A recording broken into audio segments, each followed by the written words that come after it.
오늘 본문의 말씀으로 진짜 그리스도인이라는 제목으로 말씀의 은혜를 함께 나누겠습니다.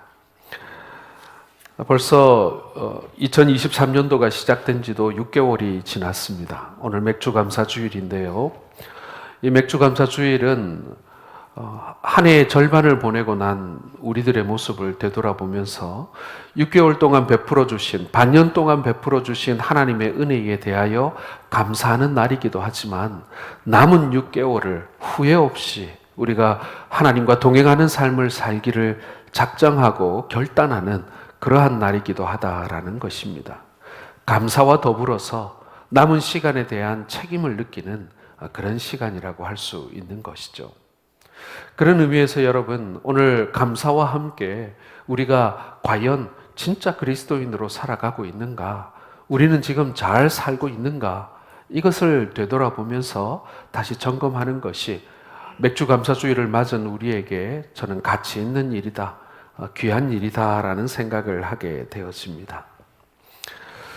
오늘 이 자리에 계신 분들 중에 너무 어린 시절이라 모르시는 분들도 계시겠지만 우리 장년 성도들은 기억하는 사건일 수도 있습니다.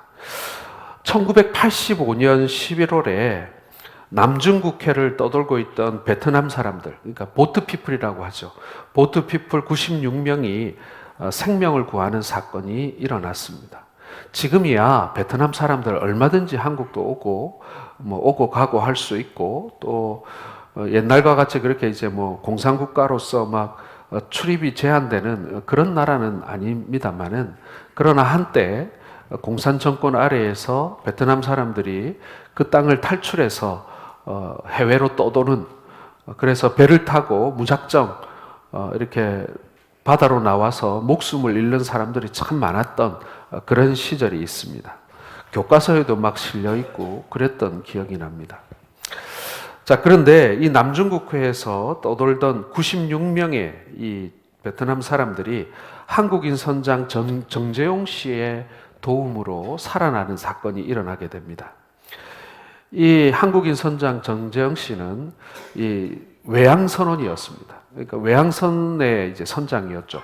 참치잡이 배의 선장이었다라는 것입니다. 참치 원양어선의 선장이었는데 1년 동안 조업을 마치고 동남아 말라카 해협을 통해서 부산항으로 들어오는 중이었습니다. 1년 동안 잡은 참치 2만 마리가 배 안에 실려 있었는데요.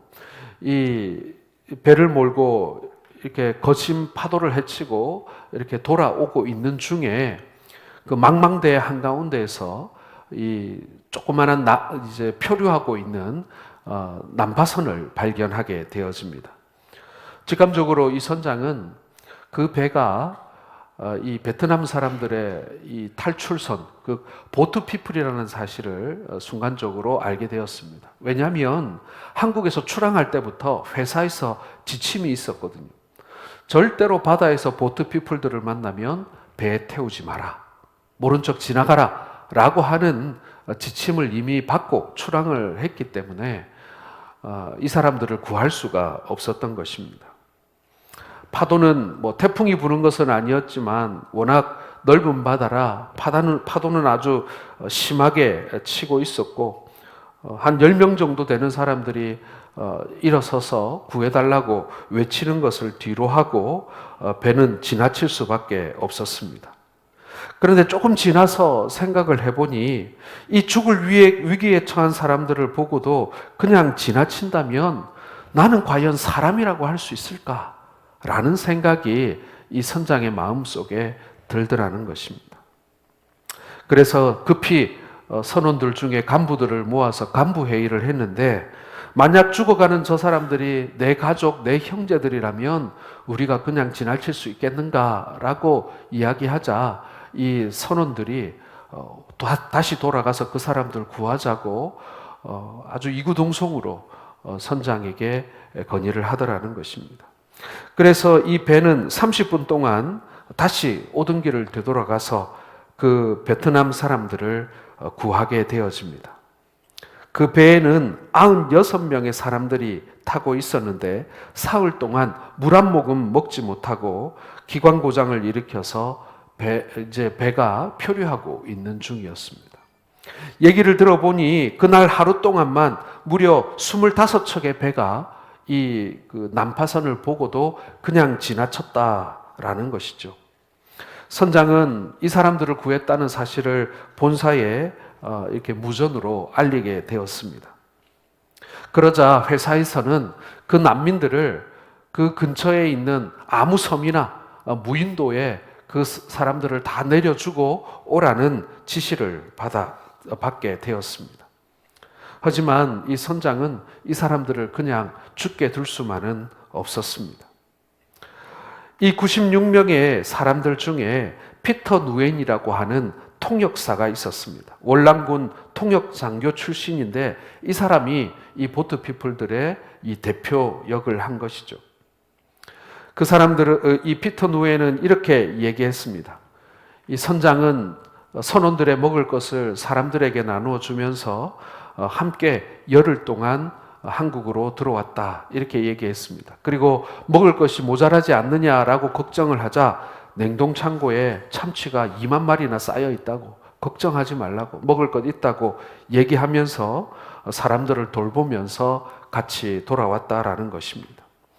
한국에 들어오고 이 베트남 사람들은 임시로 만들어진 난민 수용소에 이렇게 수용이 되게 되었고 이제 여러 가지 조사를 받게 되었겠죠. 그런데 이 사람들은 이 선장을 정말 한번 다시 만나고 싶었는데 이 선장과 선원들을 다시는 만날 수가 없었습니다. 왜냐하면 이 전재용 선장과 이 선원들은 전원 해고가 되었기 때문에 그렇습니다. 회사의 지시를 따르지 않았기 때문에 해고될 수밖에 없었고 또 적성국의 이 국민들을 이 배에 태웠다는 이유로 이 선장은 이 정보기관에 불려가서 많은 조사를 받고 그리고 이 고초를 당했다고 합니다. 그리고는 이제 뭐 회사에서도 쫓겨났기 때문에 통영으로 내려가서 양식업을 했다고 해요. 그런데 19년이 흐른 좀 굉장히 많이 시간이 지났죠. 19년이 지나고 나서 이 피터 누엔이라고 했던 이 통역 장교가 미국에서 책을 내게 됩니다. 오션 하트라고 하는 제목의 책을 내게 되는데 바로 이 베트남 사람들을 구해준 이 전재용 선장의 이야기를 책으로 쓴 것입니다. 번역하자면 바다의 양심 뭐 이렇게 설명할 수 있겠죠. 이 전재용 선장은 이미 고인이 된 사람입니다. 그러나 이 선장에게 구원을 받은 이 베트남 사람들은 지금도 미국에서 이 정기적으로 모여서 그 고마움을 기억하고 이 선장을 기리고 있다라는 그런 뉴스 기사를 본 적이 있었습니다. 여러분, 우리가 오늘 이 이야기에서 한번 생각해 보아야 할 것이 무엇이겠습니까? 하루 동안 이 난파선을 거쳐 지나간 그 옆을 스쳐 지나간 배가 25척이었다. 말라카 해협은 정말 어마어마하게 많은 배들이 지나다니는 중요한 교통로입니다. 그런데 많은 배들이 이 보트 피플들을 보고 죽을 수도 있는 이 사람들의 형편을 눈 감고 그냥 지나갔다라는 것입니다. 그러나 한 사람은 그것을 그냥 보아 넘기지 않고 사람을 구하기로 작정을 했고 그리고 그 사람들을 버리라는 지시를 무시하고 끝까지 그 사람들을 살리는 그런 일을 했다라는 것이죠. 여러분, 이 이야기를 보면서 오늘 우리에게 어떤 마음이 들어야만 하는가라는 생각을 해보게 됩니다. 우리는 진짜 그리스도인인가? 더 나아가서 우리는 진짜 그리스도인답게 살아가고 있는가? 저는 이 이야기를 보면서 성경에 나와 있는 선한 사마리아인의 이야기를 떠올리게 되었습니다. 레위인과 바리새인들이 그저 무시하고 지나갔던 죽어가는 강도 만난 사람을 사마리아 사람이 구해서 치료해주고 끝까지 돌보아 주었던 선한 사마리아인의 이야기가 저는 떠오른다라는 것이죠. 우리 그리스도인들은 과연 이 시대에 선한 사마리아인의 삶을 살고 있는가 하는 것입니다. 사랑하는 성도 여러분, 진짜 그리스도인들은 어떤 사람일까요? 복음을 아는 사람이 진짜 그리스도인입니까? 아니면은 복음을 따라서 살아가는 사람이 진짜 그리스도인이겠습니까? 우리가 마음과 생각만으로 사랑을 이야기하고 그리고 그 구원에 관한 감사를 아는 것에서 끝나는 것입니까? 아니면 나의 삶을 통하여서 그 구원이 드러나고 그리고 그 은혜가 드러나고 그리고 그 감사가 내 삶을 통하여 드러나게 되고 흘러가게 되는 그것이 여러분 진짜 그리스도인의 삶의 모습 아니겠습니까? 이제 6개월을 보내고 이제 남은 6개월을 살아야 하는 이 맥주감사절, 우리 1년의 중간에 시간을 보내면서 우리는 진짜 그리스도인인가? 우리는 진짜 그리스도인의 삶을 살고 있는가? 긍휼을 베풀고 사랑을 베풀고 은혜를 나누는 삶을 살고 있는가? 함께 점검해 보는 시간을 갖기를 원합니다. 자, 진짜 그리스도인은 어떤 사람인가? 첫 번째로 여러분, 진짜 그리스도인들은 죄에 대하여 죽은 사람들입니다. 자, 우리 2절 말씀을 같이 보겠습니다. 시작. 그럴 수 없느니라 죄에 대하여 죽은 우리가 어찌 그 가운데서 더 살리요? 죄에 대하여 죽은 우리가 어떻게 그 죄 가운데 더 살 수 있는가 하고 묻고 있습니다. 우리는 예수를 믿어 세례를 받은 사람들입니다. 세례를 받은 의미는 무엇입니까? 바로 예수 그리스도와 함께 죄에 대하여 죽었다는 것을 의미하는 것입니다. 침례교에서 하듯이 물에 푹 집어넣어서 세례를 받든지 아니면 우리 장로교에서 하듯이 이렇게 머리에 물을 뿌려 우리로 하여금 세례를 받게 하든지 그게 그렇게 큰 문제이겠습니까? 중요한 것은 이 세례를 받음으로 말미암아 우리가 예수 그리스도와 함께 죄에 대하여 죽고 그리스도로 말미암아 살았다라는 그 사실이 어떤 사실보다도 중요하다라는 것입니다. 진짜 그리스도인은요, 바로 이 죄에 대하여 죽은 사람이라 이렇게 말할 수 있는 것입니다. 3절 같이 읽겠습니다. 시작. 무릇 그리스도 예수와 함께 합하여 세례를 받은 우리는 세례를 받은 줄을 알지 못하느냐.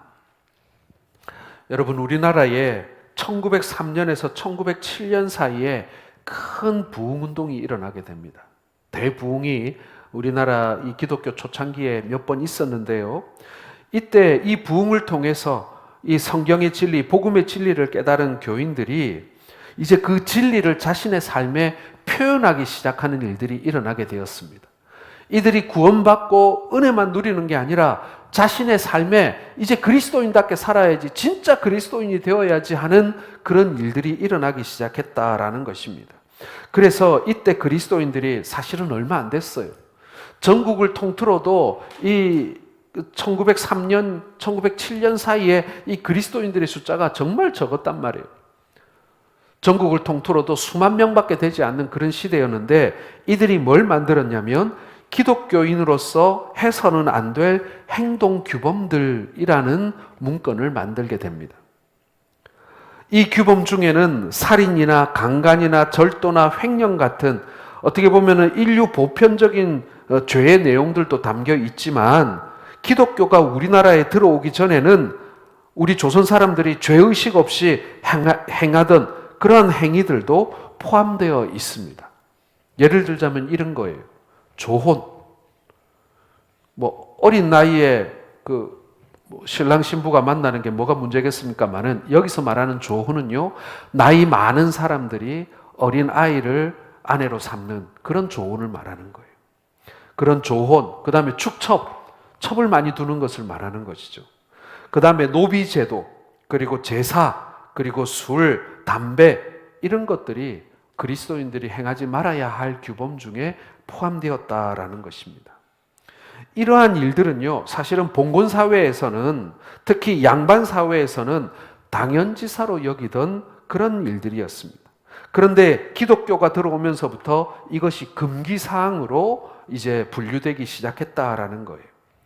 1907년에 경기도에서 활동했던 무호 선교사가 이렇게 증언하고 있습니다. 전에 김 씨라는 사람은 농사를 지었는데 술을 즐겨 마시고 예쁜 첩도 데리고 살고 있었다. 그런데 개종한 후에 처분을 내보냈고 술과 노름도 끊었다. 겨울 사경의 기간 중에 우리는 이 김 씨에게 하나님의 말씀과 은혜 안에서 이 사람이 성장했음을 확인하고 매서인으로 활동해 주기를 요청하자 그는 기꺼이 응했다. 여러분, 매서인이 뭐냐면요, 성경을 파는 사람들을 말하는 거예요. 성경을 이렇게 보급하는 사람을 말하는 건데, 이 매서인들이 성경을 보급할 때 약간의 돈을 받았어요. 그냥 공짜로 나눠준 게 아니라 전국 방방곡곡을 돌아다니면서 이 매서인들이 성경을 전했는데, 이 성경을 받은 사람들이 선교사도 없고 목사도 없는데 그곳에서 교회가 생겨나게 되고 이랬기 때문에 기독교 초창기에 이 매서인의 활동은 굉장히 중요한 것이었어요. 굉장히 중요하고, 그리고 굉장히 한국 교회에 지대한 공을 끼친 사람들이 이 바로 매서인이었습니다. 부흥회나 사경회에서 성령을 체험한 양반들은 첩을 내보내는 것으로 변화된 삶의 모습을 보여주었습니다. 한국 사회의 기독교 윤리가 사회 윤리로 자리를 잡아가는 그러한 시기였다라는 것입니다. 부흥회를 통해서 심령이 새롭게 변한 교인들이 보여주는 새로운 삶의 모습을 보면서 이 조선 사회가 변화가기 시작했고, 한국 사회가 드디어 진정한 이 변화를 일으키기 시작했다라는 그런 기록이 나와 있습니다. 사도 바울이 말한 새 사람이 시작되는 변화의 역사가 일어났던 것이죠. 사랑하는 성도 여러분, 진짜 그리스도인들은요, 이미 죄에 대하여 죽었기 때문에 다시는 죄를 짓는 삶을 살지 않습니다. 아니, 살 수가 없습니다. 설령 진짜 그리스도인들이 죄를 짓는다고 해도 그것은 죄를 지을 수밖에 없는 환경과 우리가 이 연약한 육신을 입고 있는 까닭에 우리가 어쩔 수 없이 짓게 되는 죄인 것입니다. 그러므로 우리는 죄와 싸워야 되는 것이고요, 그 죄의 실체가 뭔지를 알아야 하는 것입니다. 그리고 우리가 더 이상 그 죄 가운데 살 수 없고 나는 죄에 대하여 이미 죽은 자라는 사실을 날마다 선포하며 살아야 한다는 것입니다. 하나님은 우리의 중심을 아시는 분이기 때문에 죄인이 지은 죄와 의인이 지은 죄를 분명히 구분하시는 분이십니다. 여러분, 죄는 우리를 여전히 정죄합니다. 그리고 죄 지으면서 어떻게 예수 믿는 사람이라고 그리스도인이라고 할 수 있는가라고 하면서 우리를 끊임없이 정죄합니다. 그러나 우리는 더 이상 죄에 굴복하지 않아도 됩니다. 우리는 죄를 짓지만 그 죄는 용서받을 수 있고 더 이상 우리는 그 죄의 아래에 굴복하고 포기하고 살 필요가 없다는 얘기입니다. 용서와 회복의 길이 열려 있습니다. 그러므로 싸워야 하는 것이고요, 그리고 그 죄 짓는 자리에 우리가 나아가서는 안 되는 것입니다. 왜요? 진짜 그리스도인은 죄에 대하여 죽었기 때문에 그런 것입니다. 죄를 의식하지 못하면 그건 죄에 대하여 죽은 게 아니에요. 죄에 대하여 포기하고 아이고 뭐 나만 죄 짓나, 혹은 연약한 인간인데 죄 지을 수밖에 없지 라고 하면서 죄에 저항하지 않는 사람들은 진짜 그리스도인이라고 말할 수가 없는 거예요. 죄에 대하여 죽은 그리스도인은요, 죄에 저항합니다. 이기기도 하고 지기도 하지만 그러나 몸부림치며 그 죄에 대하여 저항하는 사람들이 바로 그리스도인들이라는 거죠. 그리고 그 죄의 문제를 해결하기 위하여 끊임없이 하나님 앞에 나아가는 사람들인 것입니다. 사랑하는 성도 여러분, 죄에 대하여 죽은 그리스도인으로서 여러분 죄와 싸우시는 남은 6개월 되시기를 주의 이름으로 축원합니다. 두 번째로 여러분, 진짜 그리스도인은요, 그리스도와 연합되어 있습니다. 자, 5절 말씀 같이 읽겠습니다. 시작. 만일 우리가 그의 죽으심과 같은 모양으로 연합한 자가 되었으면 또한 그의 부활과 같은 모양으로 연합한 자도 되리라. 예, 우리가 그리스도와 이제 연합했기 때문에 그와 함께 죽었듯이 그와 함께 부활할 것을 믿으라는 것입니다. 우리가 예수와 합하여 세례를 받은 것은 예수와 함께 죽은 거예요. 갈라디아서 5장 24절을 같이 읽겠습니다. 그리스도 예수의 사람들은 육체와 함께 그 정욕과 탐심을 십자가에 못 박았느니라. 예수님과 연합하여 죽은 사람들은 또한 예수님의 부활을 본받아 연합한 자가 되는 것입니다. 여러분, 여기서 연합이라는 단어의 사전적 의미는요, 두 개 이상의 것을 합하여 이어주는 것을 의미합니다. 히브리어로는 라와라고 하는 단어인데요. 그런데 이 단어가 어디에 많이 쓰였는지 그것을 알아볼 수 있는 본문을 우리가 볼 수 있습니다. 창세기 29장 34절을 같이 읽어보겠습니다. 시작. 그가 또 임신하여 아들을 낳고 이르되 내가 그에게 새 아들을 낳았으니 내 남편이 지금부터 나와 연합하리로다 하고 그의 이름을 레위라 하였으며, 창세기에 사용된 이 연합하리로다라고 하는 이 연합의 의미는요, 남편과 아내가 연합하여 하나됨을 의미할 때 사용하는 말입니다. 또한 신약에서는 사도 바울이 교회를 설명할 때 머리와 몸의 관계를 설명하면서 이 연합의 의미를 자주, 이 라와라는 단어를 자주 사용했던 것입니다. 성경은 남편과 아내의 연합을 신비라고 얘기합니다. 바로 그리스도와 성도의 연합도 마찬가지입니다. 우리가 그리스도와 연합되었다라는 것은요, 이건 신비인 거예요. 죄 많은 우리 육신을 가진 인간이 하나님과 하나님의 아들과 어떻게 연합될 수가 있다는 말입니까? 여러분, 부부가 연합하면 어떤 신비스러운 일이 일어납니까? 생명이 만들어지고 태어나는 일이 일어나지 않습니까? 생명이 만들어지고 태어난다는 이 사실이 정말 신비스러운 일입니다. 생명의 탄생은 신비 그 자체입니다. 단순히 생물학적으로 난자와 정자가 만남으로 생명이 태어나는 것을 설명하는 것은 생명의 신비를 모르는 사람들 이야기예요. 이 생명의 신비는 사실 육체적인 생물학적인 의미 그 이상입니다. 신비를 모르는 사람들은 유전자를 조작해서 짐승의 유전자와 사람의 유전자를 연합시켜 또 다른 생명을 만들려고 하는 것을 볼 때가 있습니다. 하나님의 영역을 침범하는 것이죠. 그러나 그것은 하나님이 신비로 우리에게 주신 고귀한 생명이 아니라 아주 위험하고 패역한 시도일 수 있다라는 것입니다. 생명의 탄생은 단순히 한 생명이 불쑥 태어나는 것만으로 설명할 수 없습니다. 생명의 탄생은 우리의 외적이고 내적인, 즉 생활과 정신에 커다란 영향을 미치게 되는 것입니다. 그리스도와 연합을 잘 나타내는 말씀 가운데 포도나무 비유가 있습니다.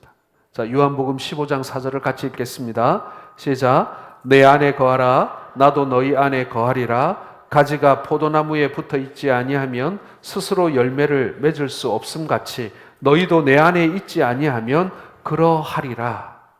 예수님은 포도나무고 우리는 가지라고 말씀하십니다. 그러면서 가지인 너희가 포도나무에 붙어 있어야 생명을 얻고 과실을 많이 맺을 수 있다고 말씀하시죠. 붙어 있다라는 말이 이 연합한다라는 뜻입니다. 가지는 포도나무에 붙어 있어야, 가지는 포도나무와 연합해야 수분과 영양분을 공급받고 살 수 있는 것입니다. 그리고 결과적으로 열매를 맺을 수가 있는 거예요. 그리스도와 연합한다는 말은 함께 죽고 함께 산다는 말입니다.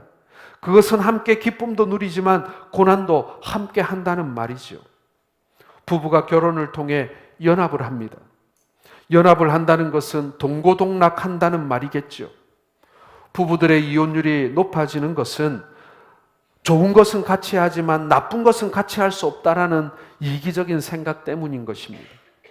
그러나 진짜 부부는 어려운 일이 있을 때 서로 버리지 않고 끝까지 함께하는 것을 말합니다. 여러분은 혹시 그런 얘기를 하고 있는지 모르겠습니다만은 가끔 아내와 그런 얘기를 합니다. 만약 우리 두 사람 중에 한 사람이 몹쓸 병에 걸리게 되면 서로 버리지 않고 끝까지 같이 살 수 있겠냐? 그런 얘기를 농담 반 진담 반 할 때가 있습니다. 여러분, 주와 연합한다는 것도 마찬가지입니다. 끝까지 주님과 동고동락하는 삶이 바로 주님과 진정으로 연합하는 삶인 줄 믿으시길 바랍니다.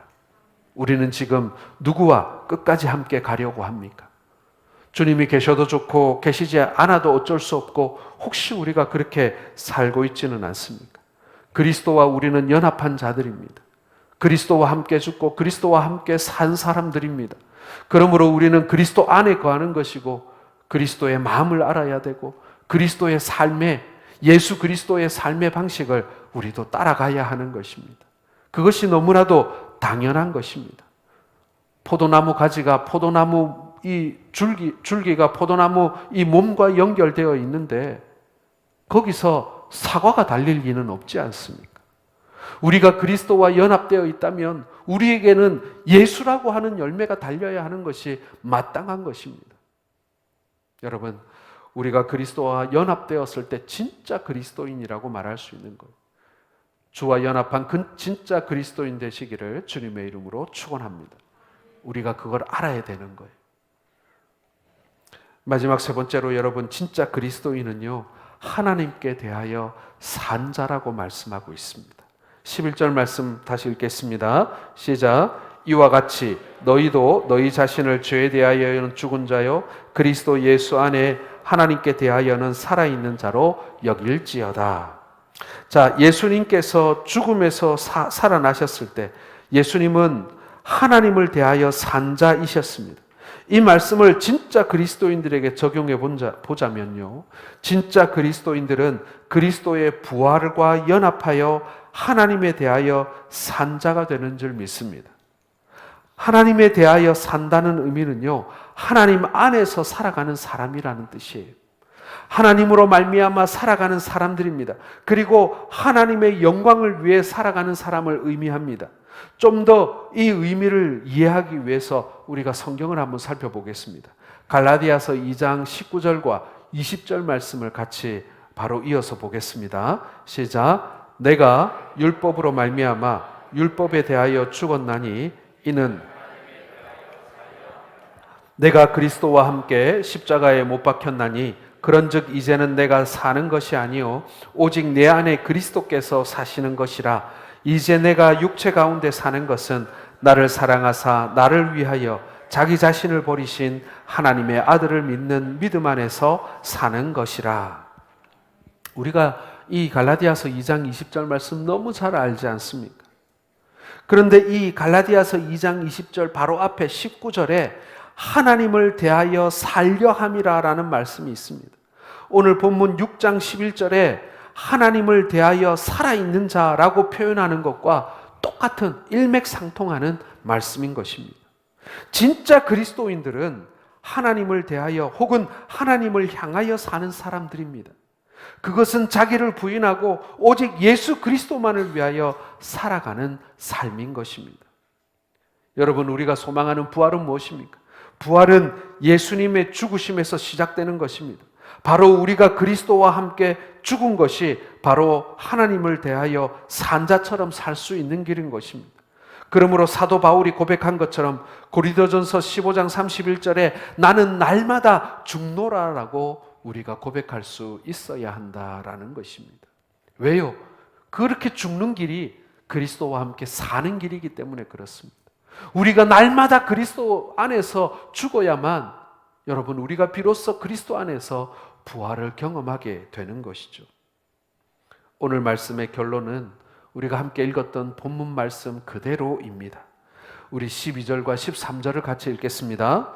그러므로 너희는 죄가 너희 죽을 몸을 지배하지 못하게 하여 몸의 사욕에 순종하지 말고 또한 너희 지체를 불의의 무기로 죄에게 내주지 말고 오직 너희 자신을 죽은 자 가운데서 다시 살아난 자 같이 하나님께 드리며 너희 지체를 의의 무기로 하나님께 드리라. 예, 진짜 그리스도인은요, 몸의 사욕에 순종하지 않는다는 얘기예요. 다시 말씀드려서 내 몸을 만족해 하는 육체의 정욕을 따라 살지 않는다는 것입니다. 나의 육체를 만족해 하고 편안케 하는 일에 인생을 걸지 않는다는 얘기입니다. 또한 우리의 몸을 불의의 병기로, 불의의 무기로 들이지 않는다는 얘기예요. 다른 말로 해서 이 몸을 이용하여서 범죄하지 말라는 거예요. 은혜를 더하게 하려고 죄를 짓고 소위 말하는 고해성사를 통해서 죄를 용서받는 것은 하나님께서 우리에게 주신 진짜 은혜를 모르고 망각하고 오용하는 것입니다. 은혜는 선물입니다. 요즘에 우리나라 기술로 만들어진 자동차들이 참 잘 만들어진 것 같습니다. 기술이 좋아졌어요. 자동차 운전자가 초보일 때 어려운 것이 주차인데 요즘에는 좁은 공간에 주차하는 것이 아주 많이 자동화되었습니다. 그래서 주차할 때 버튼만 하나 탁 눌러도 차가 자기 마음대로 바퀴가 굴러가고 핸들이 돌아가서 이 좁은 공간에도 차가 착 들어가는 것을 보게 되어집니다. 운전에 좀 익숙하지 못한 사람이 혹은 사람들이 잘못해서 졸아서 앞차와 이렇게 들이받게 되는 순간에 요즘에는 차가 알아서 이 브레이크를 잡아주는 그런 기능도 있습니다. 차선을 벗어나면 그 차선을 벗어나는 것을 경고하거나 다시 차선 안으로 차를 집어넣는 그런 기능도 있습니다. 그런데 여러분, 누가 이런 고성능의 이런 아주 기능이 많은 차를 선물로 나에게 주었다고 한번 생각해 보십시오. 차만 선물한 것이 아니라 차가 폐차될 때까지 모든 세금과 보험까지 다 책임져 주겠다고 하면서 이 차를 선물로 준 거예요. 그런데 그 차를 선물한 분이 한 가지 조건이 있다고 얘기합니다. 그 조건이 뭐냐면 이 차의 연료만큼은 최상급으로 가장 좋은 기름을 사용하라고 이야기하고 소모품도 항상 정품을 사용하라고 그렇게 조건을 붙였다라는 것입니다. 여러분, 만약에 이런 조건으로 차를 여러분들에게 선물로 준다면 여러분은 어떻게 하시겠습니까? 하나님께 대하여 산 자들, 즉 진짜 그리스도인들은요, 이 세상 어떤 고급차보다도 더 값진 하나님의 작품입니다. 바로 하나님의 자녀이고 예수님 짤인 것이죠.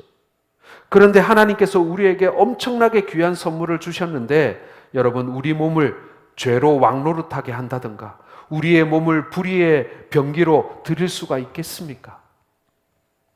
죄 짓는 도구로 나를 그렇게 함부로 사용할 수 있겠습니까? 우리는 그리스도와 함께 죄로 말미암아 죽었습니다. 다시는 죄 가운데 살지 않으려고 몸부림쳐야 합니다. 우리는 그리스도와 함께 연합되었습니다. 그러므로 그리스도에게서 떨어지지 않도록 우리는 노력해야 합니다. 그분과 멀어지지 않도록 우리는 투쟁해야 합니다. 그리스도와 떨어지지 않기 위해서는 항상 우리가 예배 가운데 있어야 하고요. 신앙생활 가운데서 떨어지지 않기 위해서 우리가 말씀을 가까이 하고요. 복음을 전해야 되고요. 성도가 서로 연합해야 한다라는 것입니다. 열심을 잃지 않도록 해야 해요. 그리고 하나님에 대하여, 즉 하나님을 위하여 살아가는 삶, 나는 죽고 그리스도만 존귀케 되는 삶이 진짜 그리스도인의 삶인 것입니다. 죽어가는 사람들을 그저 지나쳐 가지 않고 험한 파도 가운데 표류하고 있는 사람들을 그저 지나쳐 버리지 않고 그들을 구하기 위해서 내가 어떠한 불이익이라도 감수하겠다는 마음으로 그 생명을 구하는 일에 헌신되어질 때 여러분, 우리는 진짜 그리스도인이라고 불리울 수가 있는 것입니다. 하나님에 대하여, 하나님을 위하여 살아가는 삶, 나는 죽고 그리스도만 존귀케 되는 삶.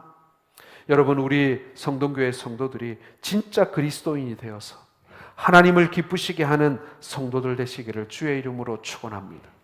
진짜 그리스도인이 살아내는 그 삶을 우리가 살아가는, 나의 육신을 만족해 하는 그런 삶이 아니라 우리 그리스도를 만족해 하는 삶, 그리고 그 복음과 그 그리스도의 사랑과 은혜가 사람들에게 흘러가고 전파되어지는 여러분, 그러한 삶을 살아갈 수 있기를 주님의 이름으로 축원합니다. 기도하겠습니다. 아버지 하나님,